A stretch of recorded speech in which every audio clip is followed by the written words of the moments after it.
Hello everyone out there in YouTube land. I'm the Sun Maven. Welcome back to my channel, Shopping in Sense. So if you saw the title or the thumbnail, that is not clickbait, because you are not going to believe what I found under the seats of my new used car.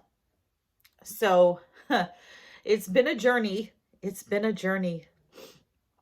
And yeah, I'm going to show you what happened today. So today I say goodbye to the rental with its fancy Apple CarPlay and all of its shiny, well, gray seats. So yeah, a brand new 2022 Toyota Corolla it's got 16,596 miles, and it's beautiful. And now today I'm going to return it. Look at that screen, so fancy. I'm gonna miss this car. It still has new car smell.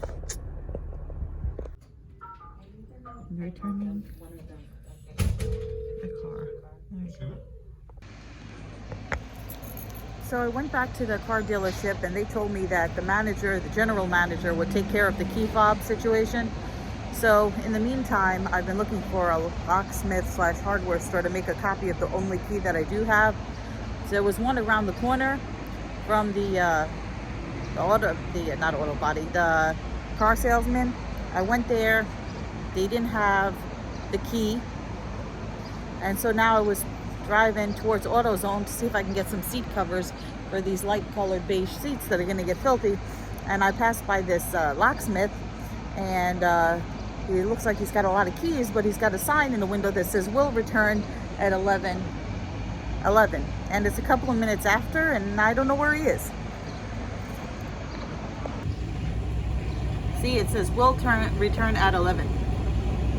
I don't know, you can't see the clock in there, but it's a couple of minutes after 11.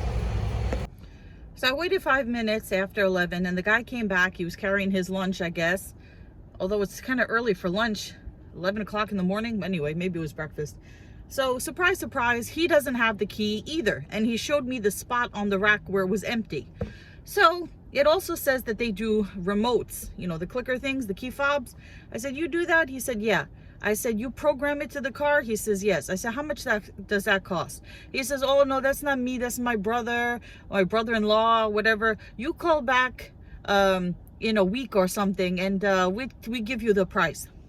No, the people that sold me the car need to get me the key fob. I'm not paying for one. I don't care how much it is. I just figured I'd ask them how much it is, but you know, that was a bust. All right, so we're at AutoZone because you see these seats? You see these seats? They are super light beige, and they are going to get filthy. They are going to get filthy. So I'm going to be looking for some seat covers, and I'm going to be hoping the guy is going to be able to help me put them on. Some people are looking at me, talking to myself like I'm crazy. So we are at the AutoZone. Let's see what they have. Look, they have some choices. This one is faux leather. This one says Diva.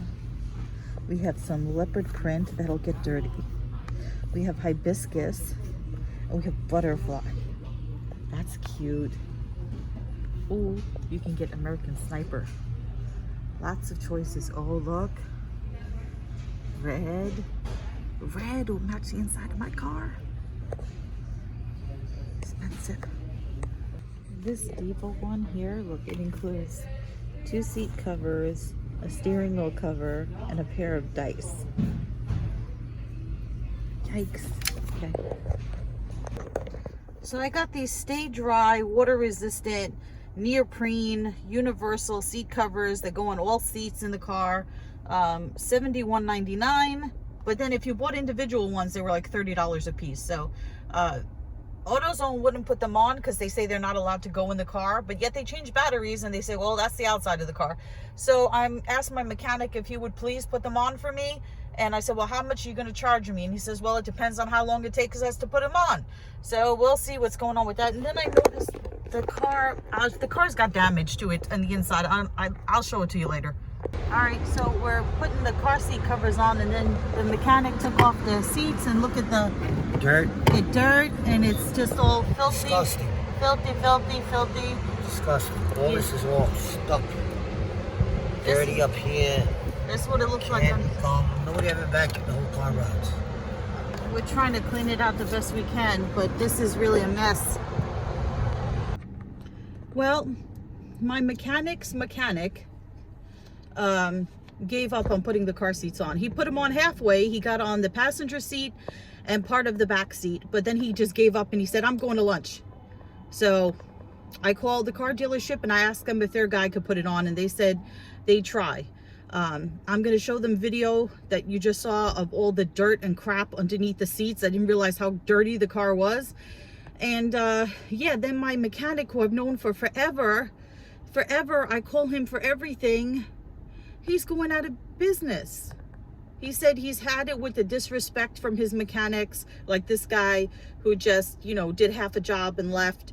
And so I took a picture with him. I gave him a big hug goodbye. And after 75 years in business, he's 75, but the business has been here, I guess, before him. He's closing his doors and he's going to be enjoying his retirement. So I wish him well, but I'm really going to miss him. So there's damage to the roof, and then one of the seat belts, you can't see it, one of the seat belts is frayed. So continuing on from where we left off, I went to my mechanic, and one of his mechanics tried to put the car seats on the car, and he was having a really hard time doing it. I don't understand. Now I know why AutoZone doesn't put seat covers on cars. I thought they just slipped on, like you put a pillowcase on a pillow. No. And his mechanic guy didn't know how to put it on, and he was trying his best, but he got frustrated. And then he just left. He was just like, this is, they're setting off fireworks. Well, it is Juneteenth, but anyway. So, I was going to give him a good tip and everything. I was ready to give him a good tip for all the work he was doing. And then he just stopped. He's like, I can't do this. It's lunchtime. I got to go. I'll be back in a half hour. What? So I was just about to pull off, and I called the place where I bought the car, and I asked them if they could put the car seats on, and they said they don't normally do that, but they give it a shot. So just before I pulled off, I hear somebody tapping on my window, and it was the other mechanic that worked in the shop. And he's like, do you want me to help you? And I said, I thought you were busy, because he only had 2 mechanics working there, and one was out to lunch and the other one was working on whatever other cars were there. So he tried to help me, and he got the seat cover on a little bit more, but not exactly. And regarding the whole key fob business and the dirt underneath, so what happened was, in order to put the slip cover on the back seat, the first mechanic he took the seat off. He took the cushions off the back. He pulled them up so he could tuck the seat cover underneath, and we found look like metal. They weren't real coins. They were like metal coin things, sticky stuff, candy, little toys, dirt, just a mess. And then the back of the seat, so that was the part that was where the seat lays, and then the back was all that rust color, and it was just nastiness and whatever. And then we found that one of the seat belts, the middle seat belt, which nobody sits in the back seat anyway, but the middle seat belt was frayed. And, he said to me, this is a safety hazard because it's frayed. It's, it looks like you need your seat belts to be strong. So when I spoke to the woman at I called them first this morning about the key fob business, because remember, I bought the car on Saturday. Sunday they were closed. I called them at 10 o'clock this morning when they opened, and nobody answered the phone. Because she's only one person. She might have been walking out on the lot or whatever. So I drove over there, and I told her about the whole key fob thing. I showed her the key. I said to her, what is this? What is this? Where's the key fob? And she's like, well, that's how we got the car. I was like, well, who buys a car without a key fob? And she's like, you'd be surprised. Just people, that's sometimes we get them and sometimes we don't. So she's like, don't worry about it. The general manager, he can order one for you and we'll program it to your car. And he knows somebody that cuts keys. And never did find I went to two locksmiths and two hardware stores and could not make a copy of the one key that I had, just in case, to keep in my purse, in case I locked the door with the key in it. That's the only key. So I could not find one to make a copy of the key. And she said the general manager would be there after 2 in the, I just spit, after 2 in the afternoon. So since it turned out that the mechanic guys could not, and all three of them, 3 mechanics, the guy that owned the shop and the 2 guys that work today, they were like, where the hell did you get this car? And, you know, not in a good way. The guy that you saw or heard in the video was like, you should have gone to Jersey. I couldn't go to New Jersey because then who was going to drive the rental back here with all those tolls and miles and all that kind of stuff? So forget that. And then, oh, I got so much stuff to tell you. So I went back. Let me continue my thought. So I went back to the place, right? And it was close to 2. So I figure it's close to 2 o'clock when the general manager is going to be there. I want to speak to him about this whole key fob business. And then what turned out to be the dirt under the seats and the frayed seat belt and all this other stuff. And then his guy that was going to put the seat covers on for me, he was taking his sweet time washing another car that was about to be sold and making it, you know, shiny on the outside. But they don't detail the cars, because when you get a car detailed, well, not that I've ever had it done, but I've heard they take out all the seats, they clean out all the inside and whatever. These people, they just clean up the car so that it looks good enough for you to buy it, and then they don't care about the inside, obviously, as you saw. The car does have a spare tire. I checked, but I don't know if it's flat or not or what. So the guy finished taking his time washing the other car that was about to be sold. It was like a gray, I don't know, it's a gray sedan. I don't know what it was.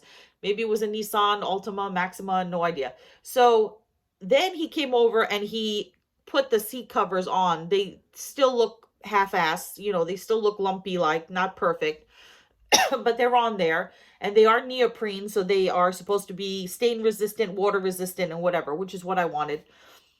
And I showed the woman the video of the dirt and everything and the frayed seatbelt. And she took a picture of the frayed seatbelt, even though I already had a picture. And I sent her all the pictures and the video of the inside of the car. And she's like, well, you know, we don't take out the seats and clean underneath the seats. We just clean, you know, the interior outside. We don't pull everything out.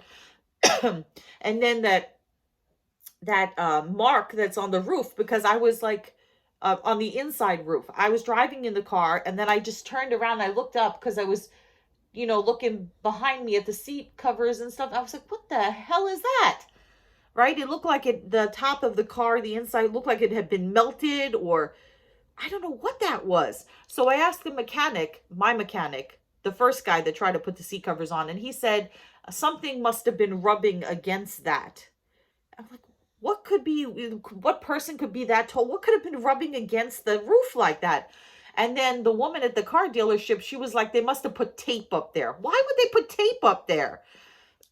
She told me, so the end thing with that was, this is how it turned out. Their person got the seat covers on. They still look half-ass. The general manager is supposed to be working on getting me a key fob and supposedly going to be replacing that frayed seatbelt. He was supposed to call me because I waited there. I was there till 3 o'clock. He was supposed to show up at 2. He never showed up. And she's like, well, he's the boss. He can come in whenever he wants. So I was like, I can't wait here all day. So she goes, don't worry, he'll call you. He never called me. And then she tried to tell me, she tried to show me the pictures of the car before I bought it and say, she tried to imply that either the mechanic ripped the seatbelt when he took the seat up, which he did not. He just exposed the entirety of the seatbelt in the inside that had been tucked in, right? She tried to convince me, she's like, well, maybe the mechanic ripped it. No, he didn't. And then she was like, well, you know, then she made me think, made it seem like I did it. I was like, I had the car one day and I didn't even, who sat in the back seat? I had the car one day. What do you think? I'm back there chopping the seatbelt? I told her the reason that it doesn't show in the picture when you sold the car is because they probably, when they cleaned it, tucked that little frayed part underneath the seat so you couldn't see it. And then they make the car look presentable and the surface. And then, you know, whatever. So she's like, the cosmetic stuff, the dirt, the stuff on the roof, that we don't do. We don't do anything about that. She said, but we can take care of the key fob and we can take care of the seatbelt, after I convinced her that I did not mess up the seatbelt. So I'm still waiting for the general manager to call me. So we'll see what happens with that. So it is a journey. It is a continuing process. I was mortified to see what was under those seats. I'm like, what has this car been through? What has this car been through? What is this car's story? You know, yes, I could look at the Carfax report, but it's just like, you know, anyway. So I'm just going to leave it there. Remember to comment, rate, subscribe, click the bell for notifications of all my videos. Follow me on Instagram at Shopping and Sense. And until next time, goodbye everyone out there in YouTube land.